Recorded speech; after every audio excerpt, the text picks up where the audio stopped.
দর্শক সবাইকে আমন্ত্রণ যমুনা আইডাসকে। শিরোনামগুলো দেখছিলেন। আন্তর্জাতিক সব শীর্ষ খবর নিয়ে আপনাদের সাথে আছি আমি শাওন দত্ত। ইরানের বিভিন্ন স্থানে যৌথ হামলা চালিয়েছে ইসরায়েল ও যুক্তরাষ্ট্র। এই তথ্য নিশ্চিত করেছেন মার্কিন প্রেসিডেন্ট ডোনাল্ড ট্রাম্প। শনিবার স্থানীয় সময় সকাল 10টা নাগাদ চালানো হয় ক্ষেপণাস্ত্র হামলা। রাজধানী তেহরান সহ দেশটির বিভিন্ন স্থানে ছোড়া হয় মিসাইল।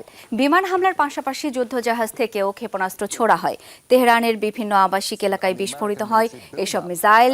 ধোঁয়ার কুণ্ডলী উঠতে দেখা যায় বেশ কয়েকটি এলাকায়। চালানো হয়েছে সাইবার হামলাও। ক্ষতিগ্রস্ত রাষ্ট্রীয় বার্তা সংস্থা ইরনা। হামলার তথ্য নিশ্চিত করেছে ইসরায়েলের সামরিক বাহিনী আইডিএফও। পাল্টা হামলার আশঙ্কায় এরই মধ্যে নিজ দেশের নাগরিকদের নিরাপদ স্থানে সরে যাওয়ার নির্দেশ দিয়েছে নেতানিয়াহু প্রশাসন। দেশ জুড়ে বাজানো হচ্ছে সতর্কতা সাইরেন। ইরানের বর্তমান সরকারকে ক্ষমতাচ্যুত করতে দেশটিতে হামলা চালিয়েছে যুক্তরাষ্ট্র, এমনটা জানালেন মার্কিন প্রেসিডেন্ট ডোনাল্ড ট্রাম্প। ভাষণে ইরানের বিরুদ্ধে যুদ্ধ ঘোষণা করেন মার্কিন প্রেসিডেন্ট। ইসলামিক রেভলিউশনারি গার্ডের সদস্যদের, সশস্ত্র বাহিনী এবং সব পুলিশ সদস্যদের উদ্দেশ্যে বলছি, আজ রাতেই আপনারা অস্ত্র সমর্পণ করুন, নয়তো নিশ্চিত মৃত্যুর মুখোমুখি হবেন। ইরানের জনগণকে বলছি, আজ রাতেই আপনারা স্বাধীনতা পাবেন। এদিকে ইসরায়েল যুক্তরাষ্ট্র যৌথ হামলার মূল টার্গেট করা হয় ইরানের সর্বোচ্চ ধর্মীয় নেতা আয়াতুল্লাহ আলী খামেনিকে। তেহরানে খামেনির কার্যালয় লক্ষ্য করে মিসাইল ছোড়া হয়। ইরানের বিভিন্ন গণমাধ্যম জানিয়েছে সর্বোচ্চ ধর্মীয় নেতার কার্যালয়ের খুব কাছেই কয়েকটি বিস্ফোরণ হয়েছে। তবে হামলার আগেই তাকে নিরাপদ স্থানে সরানো হয়েছে জানানো হয় প্রতিবেদনে। ইরানের পাশাপাশি ইরানের অন্যতম শীর্ষ নেতা এবং ন্যাশনাল সিকিউরিটি কাউন্সিলের প্রধান আলী লারিজানিকেও টার্গেট করা হয়। এছাড়া দেশটির শীর্ষ সেনা ও গোয়েন্দা কর্মকর্তাদের অবস্থান লক্ষ্য করে ছোড়া হয় মিসাইল। আন্তর্জাতিক গণমাধ্যমগুলো বলছে অন্তত 30টি স্থানে টার্গেট করে চালানো হয় হামলা। ইরানে শুধু বিমান হামলা নয়, সাইবার হামলা চালিয়েছে যুক্তরাষ্ট্র ও ইসরায়েল। বৈশ্বিক ইন্টারনেট নজরদারি সংস্থা নেট ব্লকস এই তথ্য নিশ্চিত করেছে। ইরানের সম্পূর্ণরূপে ইন্টারনেট পরিষেবা বন্ধ বলে নিশ্চিত করেছে সংস্থাটি। ইরানের তাসনিম নিউজ জানিয়েছে দেশটির মোবাইল পরিষেবা ও বিভিন্ন গণমাধ্যমের ওয়েবসাইটও বন্ধ হয়ে গিয়েছে। এর মধ্যে ইরানের রাষ্ট্রীয় বার্তা সংস্থা IRNA রয়েছে। ঠিকঠাক কাজ করছে না বেশ কিছু মোবাইল অ্যাপ। কাতার, বাহরাইন, আরব আমিরাত, সৌদি আরব ও কুয়েতের মার্কিন সামরিক ঘাঁটি লক্ষ্য করে বিমান হামলা চালিয়েছে ইরান। মোবাইল ফোনে সতর্ক বার্তা পাঠিয়ে বাসিন্দাদের সামরিক ঘাঁটি থেকে যত দূরে সম্ভব নিরাপদ স্থানে অবস্থান নেওয়ার নির্দেশ জারি করেছে কাতার। প্রতিরক্ষা মন্ত্রণালয়ের তথ্যের বরাতে জানা গেছে প্যাট্রিয়ট ডিফেন্স সিস্টেমের মাধ্যমে ভূপাতিত করা হয়েছে ইরানের একটি মিসাইল। অন্যদিকে মার্কিন নৌবাহিনী সদর দপ্তর লক্ষ্য করে ইরানের মিসাইল হামলার খবর নিশ্চিত করেছে বাহরাইনের প্রতিরক্ষা মন্ত্রণালয়। জরুরি সতর্কতা জারি করে নাগরিকদের নিরাপদে সরে যাওয়ার আহ্বান জানানো হয়েছে। এছাড়া বিকট বিস্ফোরণের শব্দ শোনা গেছে সংযুক্ত আরব আমিরাতের রাজধানী আবুধাবিতেও। সেখানে একজনের প্রাণহানির তথ্য পাওয়া গেছে। পাশাপাশি বিস্ফোরণের শব্দ শোনা গেছে কুয়েতে ও সৌদি আরবেও। কাতারে অবস্থিত মার্কিন দূতাবাসের সকল কর্মীদের নিরাপদ আশ্রয়ে থাকার নির্দেশ জারি করেছে যুক্তরাষ্ট্র। ইরান ভূখণ্ডে যুক্তরাষ্ট্র ইসরায়েলের যৌথ হামলার পর সতর্কতা হিসেবে এই পদক্ষেপ নেওয়া হয়। এরই মধ্যে পাল্টা হামলার শঙ্কায় দেশজুড়ে জরুরি অবস্থা জারি করেছে ইসরায়েল। একই সাথে নাগরিকদের নিরাপদ স্থানে অবস্থান নিতেও নির্দেশনা জারি করা হয়েছে। বন্ধ রাখা হয়েছে ইসরায়েলের আকাশসীমা। পাল্টা হামলার মাধ্যমে যথোপযুক্ত জবাব দেওয়ার হুঁশিয়ারি দিয়েছে ইরান। এরই মধ্যে দেশটির আকাশসীমা বন্ধ ঘোষণা করা হয়েছে। ইরানে যুক্তরাষ্ট্র ইসরায়েলের হামলার পর মধ্যপ্রাচ্যগামী ফ্লাইট বাতিল ঘোষণা করেছে বিশ্বের বিভিন্ন দেশের এয়ারলাইন্স। আগামী 7ই মার্চ অবধি ইসরায়েল, দুবাই, আবুধাবি আর জর্ডানগামী সকল ফ্লাইট বাতিল ঘোষণা করেছে হাঙ্গেরির বিমান সংস্থা উইজ এয়ার। রোববার পর্যন্ত দুবাই, তেল আবিব আর বৈরুতগামী ফ্লাইট বাতিল করেছে জার্মান বিমান সংস্থা লুফটহানসা। একই সাথে তেল আবিব গামী ফ্লাইট বাতিল করেছে বিমান সংস্থা KLM। এছাড়া মধ্যপ্রাচ্যগামী সকল ফ্লাইট বাতিল করেছে কাতার ও তুরস্কের এয়ারলাইন্স। আকাশসীমা বন্ধের পাশাপাশি সকল ফ্লাইট বাতিল ঘোষণা করেছে Israel, Oman, Kuwait, Iraq, Syria আর রাশিয়া সহ বেশ কিছু দেশ। ইরানের পাল্টা হামলায় আতঙ্কিত হয়ে নিরাপদ আশ্রয়ের খোঁজে ছুটছে ইসরায়েলিরা। শনিবার তেহরানের ক্ষেপণাস্ত্র হামলার পর ইসরায়েলের লাখ লাখ বাসিন্দা ছুটে যায় আশ্রয় কেন্দ্রে। অবস্থান নেয় মাটির নিচের বাংকারে। উত্তেজনা বাড়ার সাথে সাথে জরুরি ব্যবস্থা নেওয়া হয় হাসপাতালগুলোতেও। সব স্বাস্থ্য কেন্দ্রের সতর্কতা উন্নীত করা হয় সর্বোচ্চ পর্যায়ে। হাসপাতালে ভর্তি রোগীদের সরিয়ে নেওয়া হয়েছে আশ্রয় কেন্দ্রে। অতি জরুরি নয় এমন চিকিৎসা সেবা স্থগিত করা হয়েছে। অস্ত্রোপচার ও ঝুঁকিপূর্ণ রোগীদের স্থানান্তর করা হয়েছে সুরক্ষিত ভূগর্ভস্থ স্থানে। এর আগে ইসরায়েল জুড়ে বেজে ওঠে সাইরেন, জারি করা হয় জরুরি অবস্থা। সকল নাগরিকের ফোনে পাঠানো হয় সতর্কতামূলক মেসেজ। ইরানকে চোখ রাঙাতে বেশ কিছুদিন ধরেই রণতরী মোতায়েন সহ মধ্যপ্রাচ্যে যুক্তরাষ্ট্রের সামরিক তৎপরতা বাড়লেও এর শুরু হয়েছিল আরও বহু আগেই। সামরিক উপস্থিতির মধ্য দিয়ে দশকের পর দশক ধরে মধ্যপ্রাচ্যে ছড়ি ঘোরাচ্ছে মার্কিন প্রশাসন। সাগরে কিংবা মিত্রদেশের ভূখণ্ডে ঘাঁটি গেড়ে চলছে নজরদারি আর মোড়লগিরি। মিত্র ইসরায়েলের সুরক্ষা নিশ্চিত এই বলয় তৈরির অন্যতম কারণ। স্থায়ী অস্থায়ী মিলিয়ে মধ্যপ্রাচ্যের 19টি স্থানে রয়েছে মার্কিন ঘাঁটি, মোতায়েন রয়েছে 50,000-এর বেশি সেনা। 1958 সালের জুলাইয়ে লেবানন সংকটের সময় মধ্যপ্রাচ্যে প্রথম সেনা মোতায়েন করে যুক্তরাষ্ট্র। বৈরুতে পাঠানো হয় কমব্যাট ট্রুপস। একসময় 1,500 পর্যন্ত মার্কিন মেরিন ও সেনা মোতায়েন ছিল দেশটিতে। একে একে মধ্যপ্রাচ্যের 19টি স্থানে ঘাঁটি গেড়েছে যুক্তরাষ্ট্র। কাউন্সিল অন ফরেন রিলেশনসের তথ্য অনুযায়ী 2025-এর মাঝামাঝি এসে বর্তমানে 40 থেকে 50,000-এ দাঁড়িয়েছে মোতায়েনকৃত মার্কিন সেনার সংখ্যা। সবচেয়ে বেশি কাতার, বাহরাইন, কুয়েত, সংযুক্ত আরব আমিরাত ও সৌদি আরবে। স্থায়ী এবং অস্থায়ী দুইভাবেই সামরিক অবস্থানের নেটওয়ার্ক পরিচালনা করে যুক্তরাষ্ট্র। বাহরাইন, মিশর, ইরাক, জর্ডান, কুয়েত, কাতার, সৌদি আরব ও সংযুক্ত আরব আমিরাতে রয়েছে 8টি স্থায়ী ঘাঁটি। বিভিন্ন দেশের গোয়েন্দা তথ্য সংগ্রহ, নজরদারি আর নিয়মিত মহড়া চলে এসব ঘাঁটিতে। মধ্যপ্রাচ্যে যুক্তরাষ্ট্রের সবচেয়ে বড় ঘাঁটি কাতারের আল উদেইদ বিমান ঘাঁটি, যা কাজ করে মার্কিন সেন্ট্রাল কমান্ড সেন্টকমের হেডকোয়ার্টার্স হিসেবে। 1996 সালে 60 একর এলাকা জুড়ে তৈরি করা হয় ঘাঁটিটি। 10,000 সেনা মোতায়েন রয়েছে সেখানে। থাকতে পারে 100টি এয়ারক্রাফট। ইরাক, সিরিয়া ও আফগানিস্তানে মার্কিন অভিযানের কেন্দ্র হিসেবে কাজ করেছিল আল উদেইদ বিমান ঘাঁটি। বাহরাইনে রয়েছে যুক্তরাষ্ট্রের নেভাল সাপোর্ট অ্যাক্টিভিটি NSA। বর্তমানে মার্কিন নেভির 5th ফ্লিট মোতায়েন রয়েছে সেখানে। কুয়েত সিটি থেকে 34 মাইল দূরে রয়েছে যুক্তরাষ্ট্রের ঘাঁটি ক্যাম্প আরিফসান। 1999 সালে তৈরি ঘাঁটিটি কাছাকাছি মার্কিন আস্তানাগুলোয় প্রাথমিক রসদের যোগানে কাজ করে। মধ্যপ্রাচ্যে যুক্তরাষ্ট্রের কৌশলগত গুরুত্বপূর্ণ ঘাঁটি সংযুক্ত আরব আমিরাতের আল ধাফরা। নজরদারি, গোয়েন্দা তথ্য সংগ্রহ, আকাশপথে অভিযান বা মহড়ায় সহায়তা করে মোতায়েনকৃত সেনারা। রয়েছে F-22 র্যাপটারের মতো অত্যাধুনিক এয়ারক্রাফট সহ বহু নজরদারি বিমান। ইরাকের উত্তরাঞ্চল ও সিরিয়ায় অভিযানে বিশেষ গুরুত্বপূর্ণ ইরাকের ইরবিল বিমান ঘাঁটি।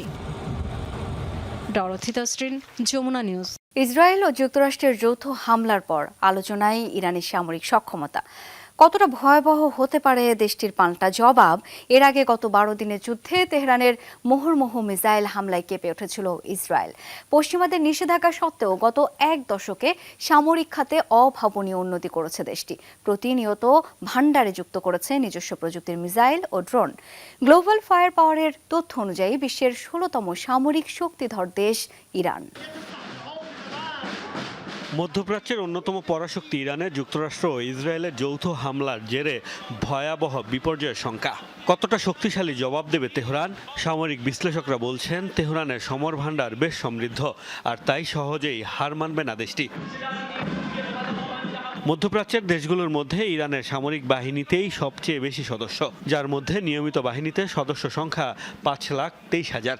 অন্যদিকে বিপ্লবী গার্ড বাহিনী IRGC-তে এই সংখ্যা লাখের বেশি। গ্লোবাল ফায়ার পাওয়ারের সামরিক সক্ষমতার তালিকায় 16 নম্বরে থাকা ইরানের বেশিরভাগ সমরাস্ত্রই নিজস্ব প্রযুক্তিতে তৈরি। বহরের ট্যাঙ্ক রয়েছে প্রায় 2,000, সাজোয়া যান রয়েছে 65,000-এর উপরে। দেশটির সমর ভাণ্ডারে রয়েছে বাভার MI-23-র মতো 1200-র বেশি আকাশ প্রতিরক্ষা ব্যবস্থা। যদিও বেশিরভাগই পুরনো হওয়ায় ইসরায়েল ও যুক্তরাষ্ট্রের অত্যাধুনিক সমরাস্ত্রের সামনে সেগুলো কতটা কার্যকর তা নিয়ে রয়েছে প্রশ্ন।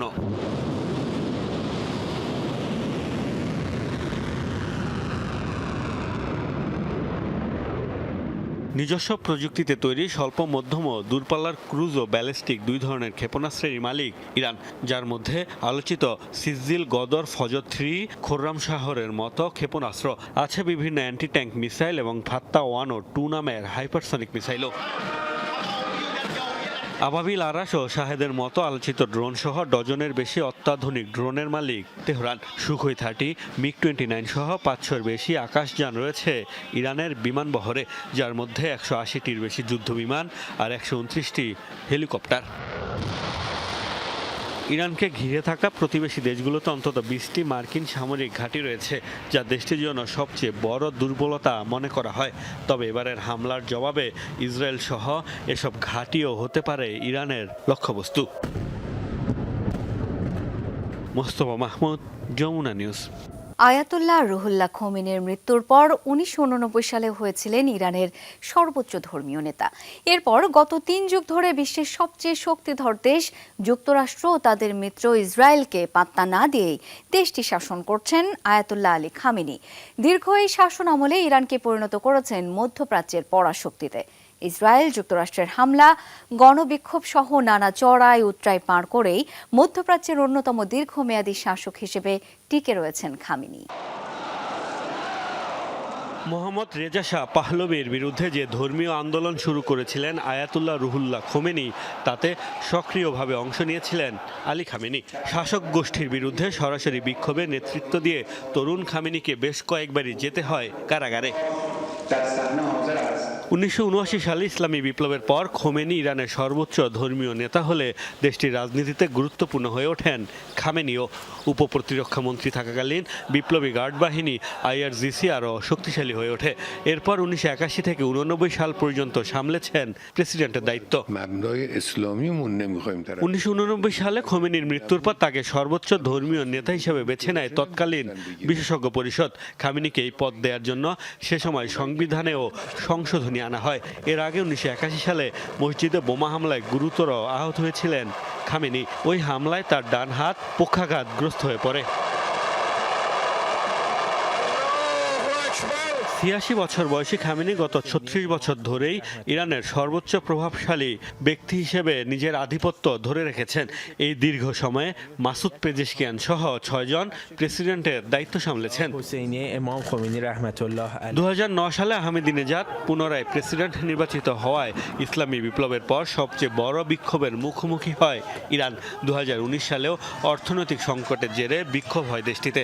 পরের বছর আবারও বিক্ষোভের নতুন ঢেউ ওঠে। 2022 সালে পুলিশি হেফাজতে মাহসা আমিনির মৃত্যুর পর হিজাব ইস্যুতেও ব্যাপক আন্দোলন ছড়িয়ে পড়ে তেহরানে। এসব বিক্ষোভ থামাতে দমন-পীড়ন চালানোর অভিযোগ রয়েছে খামেনি প্রশাসনের বিরুদ্ধে। দীর্ঘ রাজনৈতিক জীবনে কুদস ফোর্স কমান্ডার কাশেম সোলাইমানি ও সাবেক প্রেসিডেন্ট ইব্রাহিম রইসি সহ হারিয়েছেন বেশ কয়েকজন ঘনিষ্ঠ সহযোগীকে। রয়েছে যুক্তরাষ্ট্র ও ইসরায়েলের সাথে শত্রুতা। তার আমলে একাধিকবার ইরান মধ্যপ্রাচ্যের মার্কিন ঘাঁটিতে হামলা চালিয়েছে। গত জুনে তেল আবিবের সাথে সংঘাতেও জড়িয়েছে দেশটি। প্রভাবশালী দুই দেশের চক্ষুশূল হয়েও বছরের পর বছর ধরে ইরানের সর্বোচ্চ নীতি নির্ধারক হিসেবে নিজের পদ অক্ষুণ্ণ রেখেছেন খামেনি। কোনোভাবেই খামেনিকে কাবু করতে না পেরে দেশটির শাসন ক্ষমতায় পরিবর্তন আনতে উঠে পড়ে লেগেছে ইসরায়েল ও যুক্তরাষ্ট্র।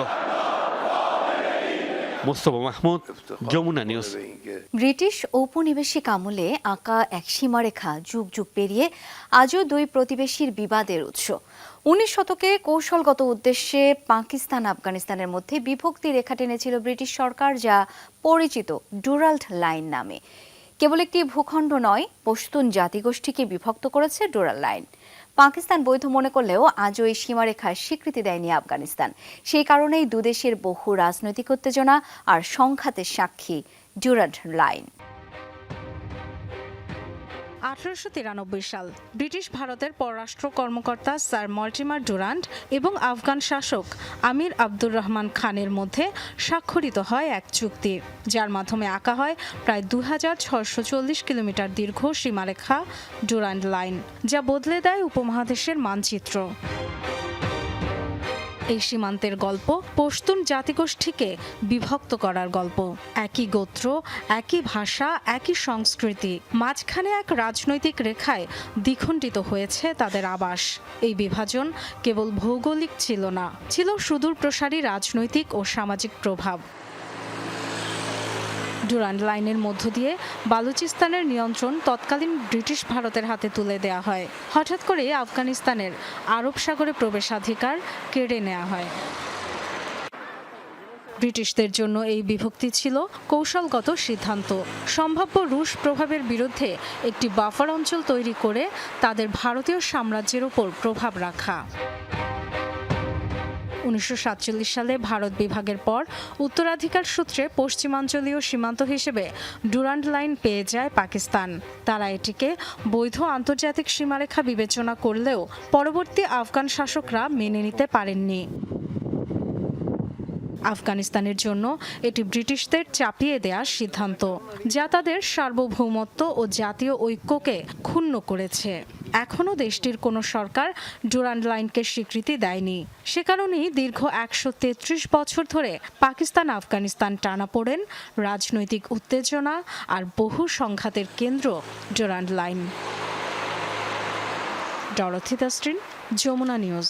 আফগানিস্তানের হামলার জবাবে পাকিস্তানের বিশেষ অভিযানে এখন পর্যন্ত প্রাণ গেছে অন্তত 331 তালেবান যোদ্ধার। গুরুতর আহত 5 শতাধিক সেনা। অভিযানে 104টি তালেবান চেকপোস্ট, 163টি সাঁজোয়াজান ধ্বংসের কথা জানিয়েছে ইসলামাবাদ। অন্যদিকে পাল্টা হামলায় প্রাণ গেছে 55 পাক সেনার। তালেবান সরকারের আলোচনার মাধ্যমে শান্তিপূর্ণ সমাধানের প্রস্তাবকে সরাসরি প্রত্যাখ্যান করেছে পাকিস্তান। তালেবান যোদ্ধাদের অবস্থান লক্ষ্য করে চলছে পাকিস্তানের অপারেশন গজব লিল হক। বিমান হামলার পাশাপাশি সীমান্ত থেকে ছোড়া দূরপাল্লার কামান ও গোলার আঘাতে বিধ্বস্ত তালেবান সদর দফতরের পাশাপাশি বেশ কয়েকটি গুরুত্বপূর্ণ সামরিক ঘাঁটি। হামলা চালানো হয়েছে বালুচিস্তান সীমান্তবর্তী চামানেও। পাকিস্তানের তথ্যমন্ত্রী আতাউল্লাহ তারার জানিয়েছেন, এখন পর্যন্ত আফগানিস্তানের অন্তত 29টি স্থানে কার্যকর হামলা চালিয়েছে ইসলামাবাদ। লক্ষ্যবস্তু আফগানিস্তানের সেনা ও বিচ্ছিন্নতাবাদীদের ঘাঁটি। অভিযানে এখন পর্যন্ত প্রাণ গেছে 300-র বেশি তালেবান যোদ্ধাদের। সীমান্ত বরাবর পাক বাহিনীর চালানো বিশেষ অভিযানে ধ্বংস করা হয়েছে শতাধিক চেকপোস্ট। 150-র বেশি ট্যাঙ্ক ও সাঁজোয়াজান ধ্বংসের পাশাপাশি 22টি সেনাঘাঁটি দখলে নিয়েছে পাক বাহিনী। এদিকে বেশ কিছু আফগান গণমাধ্যমের তথ্যের বরাতে জানা গেছে, খাইবার পাখতুনখোয়ার মিরানশাহ ও স্পিনওয়াম এলাকার পাকিস্তানের সামরিক ঘাঁটি বরাবর ড্রোন হামলা চালিয়েছে তালেবান সেনারা। হামলায় নিহত হয়েছে অন্তত 55 পাক সেনা সদস্য, দাবি কাবুলের। আফগানিস্তানের পক্ষ থেকে আলোচনার মাধ্যমে শান্তিপূর্ণ সমাধানের প্রস্তাব এলেও তা সরাসরি প্রত্যাখ্যান করেছে পাকিস্তান। তেহরিকি তালেবান পাকিস্তান, বালুচিস্তান লিবারেশন আর্মির মতো সন্ত্রাসী গোষ্ঠীগুলোকে নিয়ন্ত্রণে না নিয়ে এলে তালেবানদের সাথে কোনোভাবেই আলোচনার টেবিলে বসবে না বলে সাফ জানিয়েছে ইসলামাবাদ। এদিকে পাক আফগান সংঘাত নিয়ে উদ্বেগ জানিয়েছে জাতিসংঘ। দুপক্ষকে আলোচনার মাধ্যমে শান্তিপূর্ণ সমাধানে আসার আহ্বান জানিয়েছে ইউরোপীয় ইউনিয়ন। অন্যদিকে আত্মরক্ষার উদ্দেশ্যে আফগানিস্তানে হামলা চালিয়েছে পাকিস্তান, এমন দাবি করছে যুক্তরাষ্ট্র। সাবরিনা নুসরাত, যমুনা নিউজ। ইতালির বাণিজ্যিক রাজধানী মিলানে ট্রাম লাইনচ্যুত হয়ে সজোরে ধাক্কা মারে একটি আবাসিক ভবনে। প্রাণ গেছে অন্তত 2 জনের। মিলানের ব্যস্ততম স্থান ভিত্তোরিও ভেনেতোতে শুক্রবার এই দুর্ঘটনা ঘটে। অত্যন্ত দ্রুতগতিতে চলার কারণে লাইন পরিবর্তন করার সময় আচমকা নিয়ন্ত্রণ হারিয়ে ফেলে ট্রামটি। উল্টে যেতে যেতে সেটি সংঘর্ষ হয় সামনে থাকা বহুতল একটি ভবনের সাথে। এ সময় নিয়ন্ত্রণহীন হয়ে ট্রামটির নিচে চাপা পড়ে সামনে থাকা এক পথচারী। ঘটনাস্থলে তার মৃত্যু হয়। সংঘর্ষে প্রাণ যায় ভবনের ভেতরে থাকা আরেকজনের। আহত অবস্থায় হাসপাতালে রয়েছেন 25 জনেরও বেশি মানুষ। তবে আশঙ্কামুক্ত রয়েছে সবাই। পরিস্থিতি নিয়ন্ত্রণে কাজ করছে ফায়ার সার্ভিস।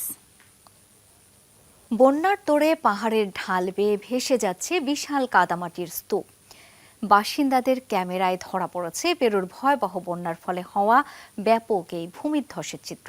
টানা বৃষ্টির কারণে বৃহস্পতিবার পেরুর চোটা এলাকায় এই ভূমিধ্বসের ঘটনা। ধসে যায় অঞ্চলটির ছোট বড় বহু পাহাড়ের অংশ। ক্ষতিগ্রস্ত হয় বেশ কিছু সড়ক ও বাড়িঘর।